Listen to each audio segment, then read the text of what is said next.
The first thing Margaret Ashford noticed was not the little girl's tears. It was the silence that followed them.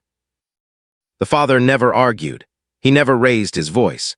He simply took his daughter's hand, picked up their battered trunk, and walked toward the smoke-filled rear coach as though disappointment had become an old traveling companion. That quiet dignity unsettled Margaret more than anger ever could. Outside, the endless Kansas prairie shimmered beneath the blazing summer sun. Heat waves danced above the tracks, while the locomotive breathed clouds of black smoke into the bright afternoon sky. The train had not yet left the station, but something inside Margaret already felt as though it had traveled somewhere she could no longer follow. She had won the seat she believed belonged to her. So why did victory feel so painfully empty? The answer would find her before the Rocky Mountains ever came into view. The year was 1886. Neither of them knew it yet, but one train ride across the American frontier would rewrite 3 lonely lives forever. The station in Abilene buzzed with the restless sounds of the West. Cowboys returning from cattle drives rubbed tired eyes beneath weathered hats. Mothers held sleepy children close while merchants argued over crates waiting to be loaded. Steam hissed beneath the great iron engine, filling the air with the smell of coal, oil, and hot steel. Among the crowd stood Ethan Walker. He rested one broad hand on the handle of an old wooden trunk, while his other hand gently held his daughter's fingers. At 35, Ethan looked older than his years. Long days at the blacksmith's forge had carved strength into every part of him. His shoulders were wide, his hands rough with old burns, and small white scars crossed his knuckles like faded memories.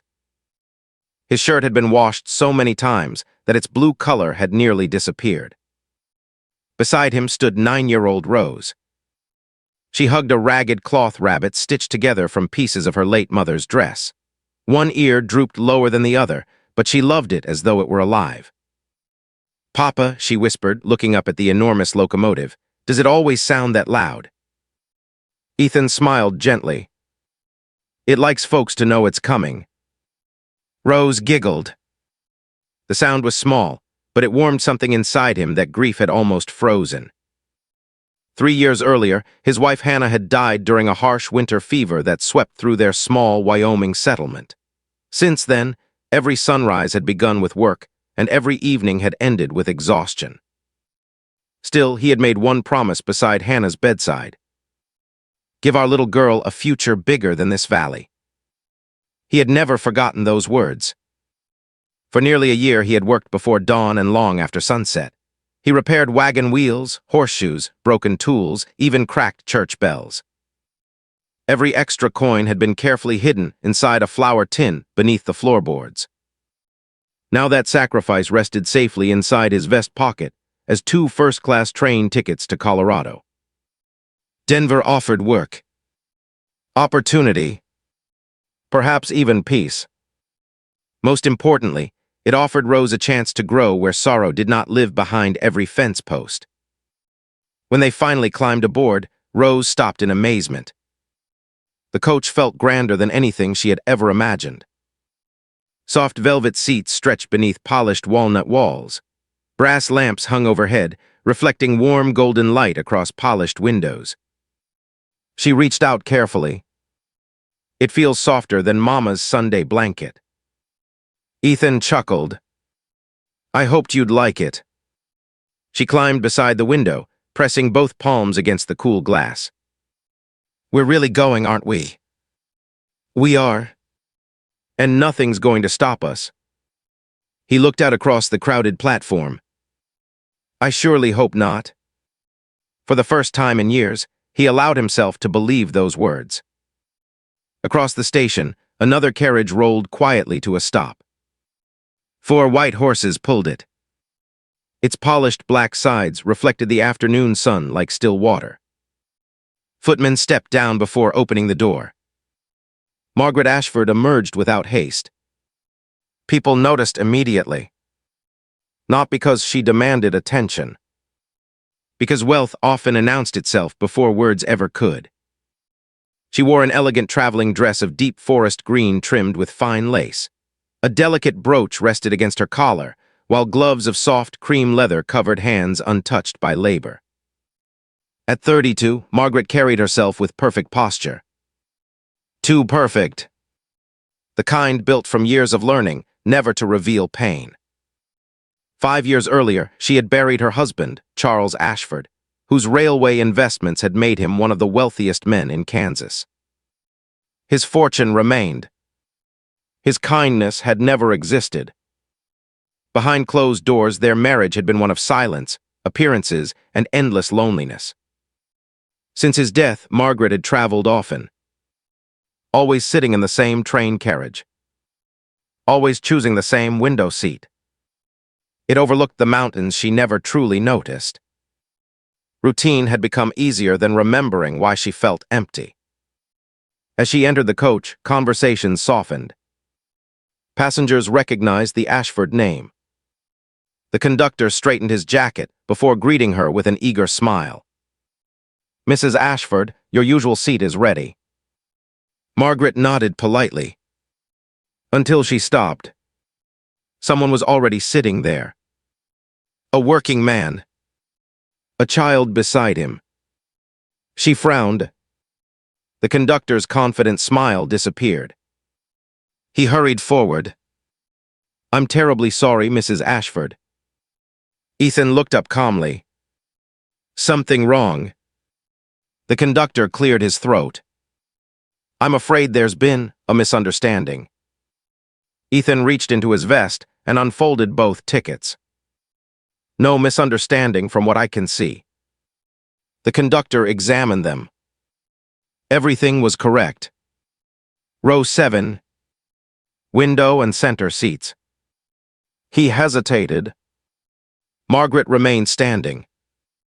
"I always travel in this row," she said quietly. Her voice was calm, almost gentle, yet somehow colder than the brass rails beneath her hand. Ethan met her eyes. "I'm sorry, ma'am." He offered the tickets again. "These are the seats I paid for." Around them, nearby passengers slowly stopped talking. The air inside the carriage grew strangely still. The conductor shifted uncomfortably. He looked from the tickets to Margaret, then back again. He knew exactly who was right. But he also knew whose name appeared in newspapers, funded railway lines, and paid generous donations to company directors. Sometimes truth bowed before influence. "I'm certain," the conductor finally said, forcing a smile, "we can make another arrangement." Rose looked at her father, confused. "Papa." Ethan squeezed her small hand beneath the armrest. His jaw tightened. Months of sacrifice flashed through his mind. Cold mornings, missed meals, burned hands. Every dollar earned honestly. For one brief moment, he considered refusing. Not for himself. For Rose. Then he noticed something else. His daughter was frightened. She watched the elegant strangers staring at them as though they no longer belonged. He would not make this journey her first memory of Denver. Slowly, Ethan stood. "It's all right." He folded the tickets with careful hands. He lifted their worn trunk without another word. Rose climbed down quietly. She held her rabbit tighter. Before leaving, Ethan looked once at Margaret.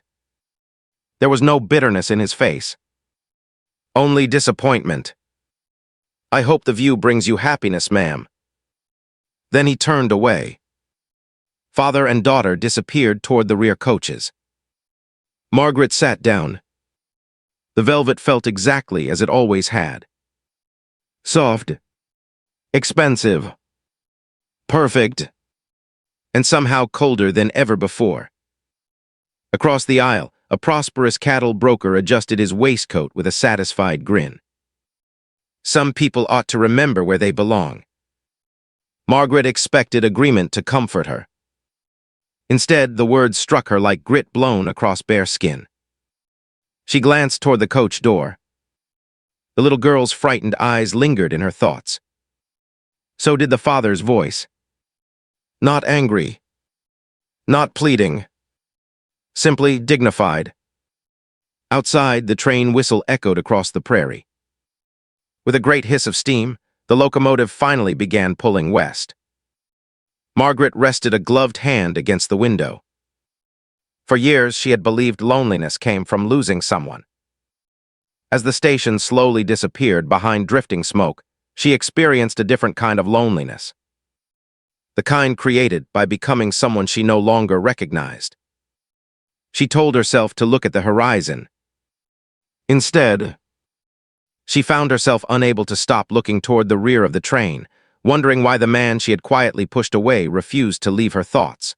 The train rolled steadily across the endless prairie, its iron wheels beating out a slow rhythm that echoed through every carriage. Margaret Ashford tried to admire the passing landscape. Golden fields stretched beneath a wide blue sky. Wind bent the tall grass into gentle waves, and scattered ranches appeared like lonely islands in an endless sea. Usually this was her favorite part of every journey. Today she barely noticed it. The empty space beside the window reminded her of a little girl whose smile had disappeared only minutes earlier. Across the aisle, the cattle broker continued talking to another wealthy passenger. "You handled that well," he said loudly enough for Margaret to hear. "If working folk begin expecting equal treatment, the whole world's bound to turn upside down." The men laughed. Margaret forced a polite smile. For the first time, their laughter sounded unpleasant. It reminded her of the parties her late husband used to host.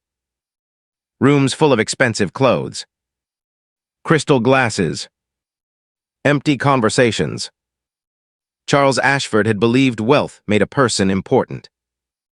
She had spent years convincing herself he was right. Now she wasn't so certain. Without another thought, Margaret stood. The movement surprised everyone nearby. "Mrs. Ashford," the conductor asked. "I'll return in a moment." She walked through the elegant coaches one by one.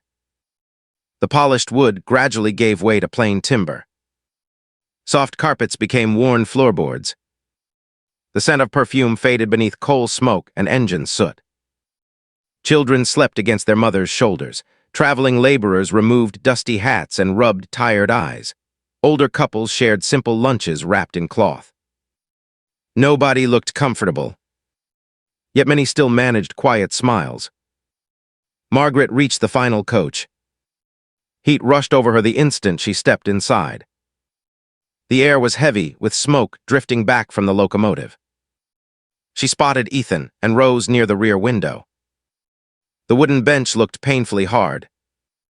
Rose leaned against her father while quietly coloring shapes onto a scrap of brown paper with a tiny piece of blue chalk. Ethan wasn't watching the scenery. He was repairing one of Rose's worn boots. A small leather strap had broken. From his pocket he produced a short length of cord and a pocket knife polished smooth from years of use. His rough fingers worked with surprising care. Every knot was neat. Every movement patient. Rose watched closely. "Will it last?" He smiled. "It'll last until I can make you a better pair. You always fix everything." "I try. What if something can't be fixed?" Ethan paused. He looked through the dusty window for several seconds. "Then we keep loving it anyway." Rose nodded as though that answer explained everything. Margaret felt her throat tighten. She remembered asking Charles a similar question years ago, after dropping a porcelain music box her mother had given her. His answer had been simple. "Throw it away, I'll buy another." He never understood why she cried. Rose suddenly noticed Margaret standing nearby. The little girl sat straighter. "Papa." Ethan looked up. His expression remained calm, though surprise flickered across his face. Margaret opened her mouth. Nothing came out. She had spent years delivering speeches at charity dinners without hesitation. Yet two simple words refused to appear. Finally, she whispered them. "I was wrong." Silence settled around them. The wheels beneath the carriage continued their steady rhythm. I shouldn't have taken your seats. Ethan studied her quietly. There was no anger in his eyes. Only caution. My daughter deserved that window, Margaret continued. Not because she paid more than anyone else, because you earned it. Rose looked between the two adults. Are we in trouble? Margaret quickly shook her head. No, sweetheart. She slowly knelt beside the wooden bench. Her expensive traveling dress brushed against soot-darkened floorboards, but she paid no attention. I frightened you earlier. Rose held her cloth rabbit a little tighter. You looked angry. I was. Margaret lowered her eyes. But I was angry for the wrong reason. The little girl tilted her head. My mama used to say saying sorry means trying to do better. Margaret blinked. Your mother sounds very wise. Rose smiled softly. She was. Ethan's expression changed ever so slightly. The hardness around his eyes eased. Margaret stood again. I'd like you both to return to row 7. Ethan shook his head gently. There's no need. There is. The journey's already started. So has mine. Those words surprised even Margaret herself. She took a slow breath. I've spent years believing respect came from money. She glanced around the crowded coach. I don't believe that anymore. Ethan looked at Rose. She had begun coughing. Just once. A dry cough caused by the soot drifting through the rear carriage. His heart sank. He had promised Hannah their daughter would have a better future. Instead, she was breathing smoke because of someone else's pride. Margaret noticed the cough too. Please. Her voice trembled. Let me make at least one thing right. For several long moments, Ethan remained silent. Finally, he nodded once. Come on, Rosie. She climbed down with her rabbit tucked beneath one arm. As they walked back through the train, passengers stared openly. Some whispered. Others pretended not to notice. When they reached row 7, the cattle broker frowned. Conductor. Margaret turned before the man could finish. Her calm expression vanished. The gentleman and his daughter are sitting exactly where they belong. The broker laughed nervously. But I wasn't asking your opinion. Her voice remained quiet. That somehow made it even firmer. The man looked away. The conductor wisely said nothing. Rose climbed back beside the window. Her eyes widened with delight as distant hills rolled beneath the afternoon sun. It's prettier now. Ethan smiled. It surely is. Margaret chose the aisle seat. She left the center place for Ethan. Not because custom required it. Because humility did. For nearly an hour, nobody spoke much. The steady rocking of the train seemed gentler now. Rose eventually grew sleepy. Without thinking, she rested against Margaret's shoulder. Margaret froze. She scarcely dared breathe. The child trusted so easily. It felt like receiving something priceless she hadn't earned. Ethan noticed. You don't have to stay still. I don't want to wake her. She's comfortable. Margaret looked down. I don't deserve that. Ethan answered quietly. Children don't measure people by their worst moment. Margaret looked away before he could see tears forming. Outside, the prairie slowly changed. The flat land gave way to distant hills. Shadows stretched longer beneath the afternoon sun. For the first time in many years, silence beside another person felt peaceful instead of lonely. A little later, Rose opened one sleepy eye. Miss Margaret. Yes. My rabbit doesn't have a name. No. I've been waiting for the right one. Margaret smiled. What about hope? Rose looked at the little toy. Then at her father. I like that. She hugged the rabbit. Thank you.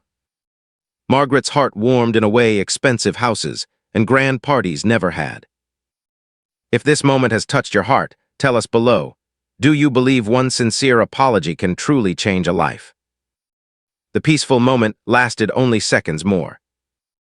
Without warning, the locomotive released a long, desperate whistle unlike any heard before. The brakes screamed against the rails. Passengers lurched forward. Suitcases tumbled from overhead racks. A lantern swung violently from the ceiling.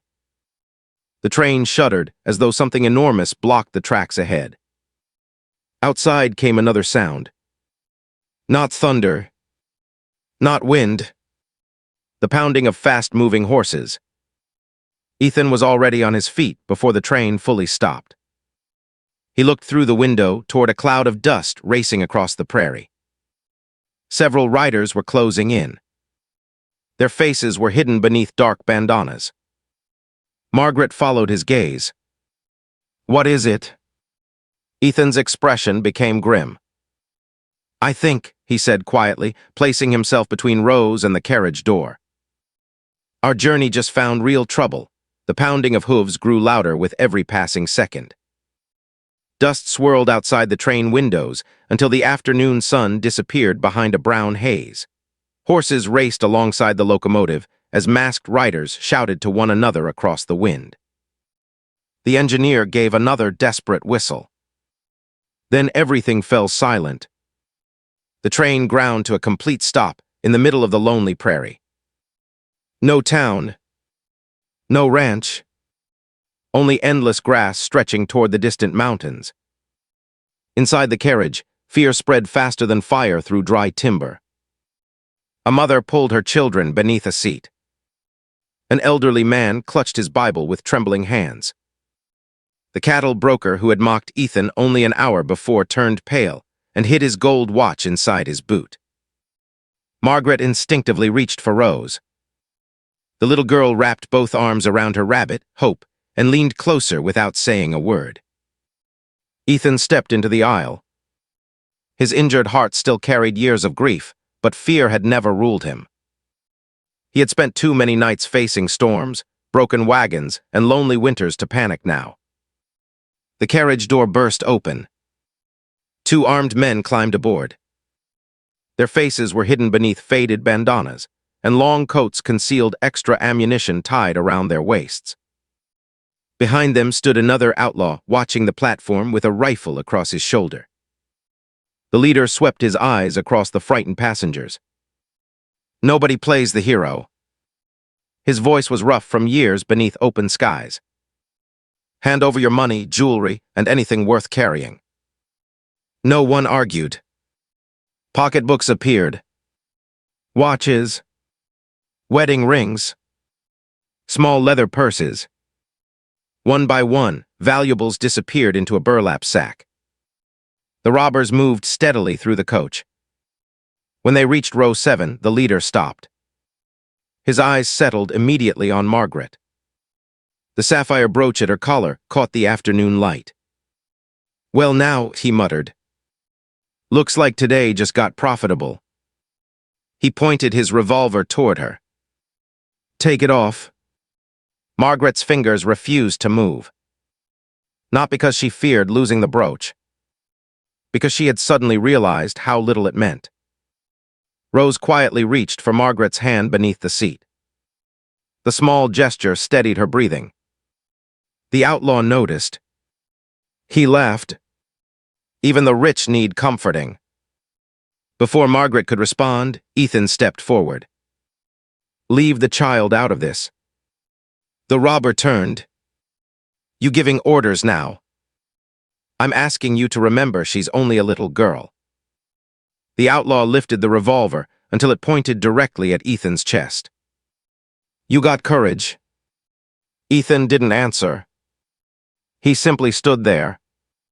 Strong. Still. like one of the great cottonwoods that refused to bend during prairie storms. The outlaw smirked. "Move." "No." For one heartbeat, the entire carriage stopped breathing. Then a loud shout echoed from somewhere outside. One of the railway guards had reached the baggage car and fired a warning shot into the air. Every outlaw looked toward the sound. It lasted only a moment. But it was enough. Ethan acted without hesitation. He lunged forward. His shoulder struck the robber squarely in the chest. The revolver fired. The deafening blast shattered a lamp overhead. Glass rained across the aisle. Passengers screamed. The outlaw stumbled backwards into the carriage wall. The second robber swung his weapon toward Ethan. Margaret saw it before he did. "Ethan!" He turned just as another shot rang out. Pain exploded through his left shoulder. The force spun him sideways. He crashed against the seat before falling heavily to the floor. Rose cried out, "Papa!" The outlaws realized railway guards were closing in from both ends of the train. Their leader cursed. "Move!" Within seconds, they disappeared through the rear door and leapt onto waiting horses. Hooves thundered away across the prairie. Then they were gone. Only drifting dust remained. Inside the carriage, silence slowly replaced panic. Margaret dropped to her knees beside Ethan. Blood stained the sleeve of his faded shirt. Not a great deal, but enough to make Rose's little face turn white. Ethan forced a smile despite the pain. "I've had worse from a stubborn horseshoe." Rose wasn't fooled. Tears rolled silently down her cheeks. Margaret quickly removed the silk scarf from around her neck. Without caring about the expensive fabric, she folded it tightly and pressed it against Ethan's shoulder. "You'll ruin it," he whispered. She almost laughed through her tears. "It's only silk." He looked at her. For weeks, months, perhaps years, those words would stay with him. It's only silk. A woman who once believed possessions mattered above everything else had just proven they meant nothing beside a human life. The railway doctor finally arrived. After carefully examining the wound, he smiled reassuringly. "The bullet passed clean through." Rose looked up hopefully. "So Papa will be all right." "He'll be sore for a while." The doctor nodded. "But he'll see many more birthdays." Rose immediately hugged her father as gently as she could. "I knew you wouldn't leave me." Ethan wrapped one arm around her. "That wasn't part of my plan." Margaret quietly turned away. She wiped tears before anyone noticed. She had seen men protect fortunes, protect reputations, protect businesses. She had never before witnessed someone risk everything simply because another person needed protecting. The cattle broker slowly approached. Gone was the confidence. Gone was the arrogance. His hat remained in his hands. He looked directly at Ethan. "I owe you an apology." Ethan frowned slightly. "For what?" "I judged you before I knew you." He swallowed hard. "And when danger came." His voice almost disappeared. "You were the bravest man on this train."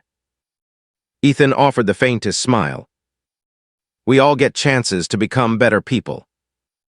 The broker nodded silently. He walked away looking years older than he had that morning. The train finally began moving again. This time much more slowly. No one complained. Every passenger seemed grateful simply to still be alive. Late that evening, the first outline of the Rocky Mountains appeared beneath a sky painted with orange and crimson light. Rose sat beside the window. "They're beautiful." "They surely are," Ethan answered. Margaret looked outside, then quietly looked back at Ethan instead. For years she had traveled this route searching for peace beyond those mountains. Now she understood. Peace had never been waiting in the distance. It had been sitting beside her all afternoon. As sunset filled the carriage with warm, golden light, Rose reached into her small pocket. She carefully pulled out a tiny dried wildflower. Its petals had faded almost white. She held it toward Margaret. "My mama picked this before she got sick." Margaret accepted it carefully. "I've carried it ever since." Rose smiled. "I think she'd want you to have it now." Margaret's eyes filled instantly. She held the tiny flower as though it were more valuable than every jewel she owned. Nothing in her life had ever been given with such trust. She whispered softly, "I'll treasure it forever." If you're enjoying this journey of forgiveness and second chances, don't forget to subscribe for more heartfelt Wild West stories, because the most important chapter of their journey is still waiting just beyond the next station. As darkness settled across the frontier, the conductor entered the carriage carrying a telegram. His face looked unusually serious. He stopped beside Margaret. "Mrs. Ashford." She stood immediately. "What is it?" He handed her the folded paper. She opened it. As her eyes moved across the message, every trace of color disappeared from her face. Her fingers began to tremble. Ethan noticed instantly. "Margaret." She lowered the telegram slowly. Her voice barely rose above a whisper. "It concerns my late husband's estate." She looked at Ethan with frightened eyes, unlike any he had seen before. "Someone has been stealing from it for years." She struggled to breathe. "And according to this message, the man responsible is waiting for me in Denver." The steady rhythm of the train no longer sounded comforting.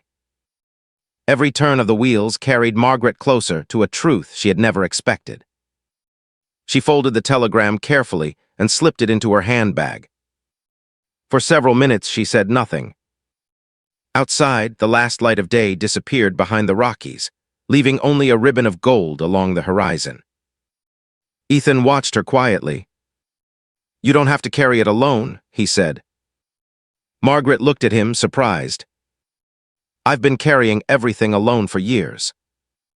He gave a gentle smile. "Then perhaps it's time to stop." Those simple words broke the last wall around her heart. She looked down at Rose, who had fallen asleep with hope tucked beneath one arm. "I married Charles when I was 20, Margaret whispered. "Everyone said I was the luckiest woman in Kansas. They saw the mansion, the servants, the parties." She paused. No one saw how lonely that house truly was. Ethan listened without interrupting. Charles trusted only one man with his business, his partner, Victor Langley. After Charles passed away, I believed Victor was protecting the company. She unfolded the telegram once more. "I was wrong." The message explained everything. For years, Victor had quietly sold railway land, hidden company profits, and signed Margaret's name on documents she had never seen. If the accusations were true, nearly half of the Ashford estate had been stolen. More frightening still, Victor believed Margaret knew nothing. The train finally rolled into Denver just after sunrise. The station was alive with shouting porters, steaming engines, and travelers eager to begin new lives. Ethan lifted their worn trunk with his uninjured arm. Margaret stepped onto the platform beside him. For a brief moment, neither of them moved. The journey had ended. Neither wanted to say goodbye. Rose solved the problem first. She took Margaret's hand. "You're coming with us." Margaret smiled sadly. "I have something I must do first." Rose's face fell. "You'll come back." Before Margaret could answer, a deep voice echoed across the platform. "There she is." Three well-dressed men approached through the crowd. Walking between them was a tall gentleman with silver hair and a polished walking cane. Victor Langley. He smiled politely. Too politely. Mrs. Ashford, he said, removing his hat. I've been expecting you. Margaret felt a chill. She had known Victor for years. Yet today his smile felt colder than winter. I received a telegram. So I imagined. He offered his arm. Come, we have business to discuss. Ethan noticed the way Margaret's shoulders stiffened. He stepped beside her. Is everything all right? Victor glanced at Ethan's worn clothes before giving a faint, dismissive smile. And this gentleman would be? A friend, Margaret answered firmly. Victor raised an eyebrow. Interesting. He leaned slightly closer. Mrs. Ashford, I strongly suggest we speak privately. Margaret looked at Ethan. Then at Rose. Only yesterday she would have obeyed without question. Not today. No. Victor blinked. I beg your pardon. I said no. Her voice remained calm. But this concerns your fortune. Margaret slowly shook her head. My fortune nearly destroyed my life. People passing across the platform began slowing down. Something important was happening. Victor's pleasant expression finally disappeared. You don't understand the position you're in. Margaret reached into her handbag and held up the telegram. I understand far more than you think. Just then 2 United States Marshals stepped onto the platform. One approached Margaret respectfully. Mrs. Ashford. She nodded. We received your wire from the last station. Victor's confident smile vanished completely. The marshal turned toward him. Victor Langley. He unfolded official papers. You are under investigation for fraud, forgery, and theft of railway assets. Passengers nearby stopped walking altogether. Victor stepped backwards. This is absurd. The second marshal calmly placed a hand on his shoulder. You'll have every opportunity to explain. Victor looked desperately toward Margaret. Tell them this is a misunderstanding. She met his eyes steadily. For years I remained silent because I was afraid. She glanced at Ethan. Not anymore. The marshals escorted Victor through the crowd. No shouting. No struggle. Only quiet justice. Margaret watched until he disappeared. She expected satisfaction. Instead, she felt something gentler. Relief. The burden she had carried for years finally slipped away. Rose squeezed her hand. Bad people don't always win. Margaret smiled through tears. No, sweetheart. They don't. Over the following weeks, Denver slowly became home for everyone. Ethan found steady work at one of the city's busiest blacksmith shops. His shoulder healed well. Soon the ringing of hammer against glowing iron once again filled his days. Rose started attending the little school beside the church. Each evening she returned home with another story, another lesson, another reason to smile. Margaret settled the legal affairs surrounding the Ashford estate. When everything was finished, she made a decision that surprised nearly everyone. She sold the enormous mansion in Kansas. She sold expensive furniture that had gathered dust for years. She auctioned jewels she had never truly loved. Friends questioned her.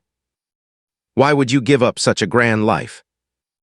Margaret answered simply. It was never grand. With much of the money, she established a home in Denver for widows and children who had nowhere else to go. No marble halls. No golden chandeliers. Just warm meals. Clean beds. Open doors. She visited almost every afternoon. Sometimes she swept the floors herself. The townspeople noticed. Some hardly recognized the elegant widow who had once traveled with servants and polished carriages. One snowy afternoon, several months after the train journey, Margaret walked toward Ethan's small cottage carrying a covered basket. Rose spotted her first. "Miss Margaret." She came racing through the yard. Hope the cloth rabbit bounced beneath her arm. Margaret laughed as Rose hugged her tightly. "I baked something." Rose peeked beneath the cloth. "Apple pie. It's my third attempt." "Is it good?" Margaret smiled. "We're about to find out." Inside the little house, Ethan set aside a horseshoe he had been repairing.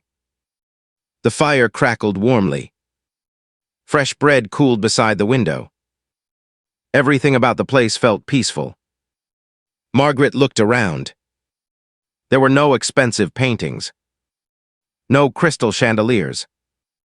No grand staircases.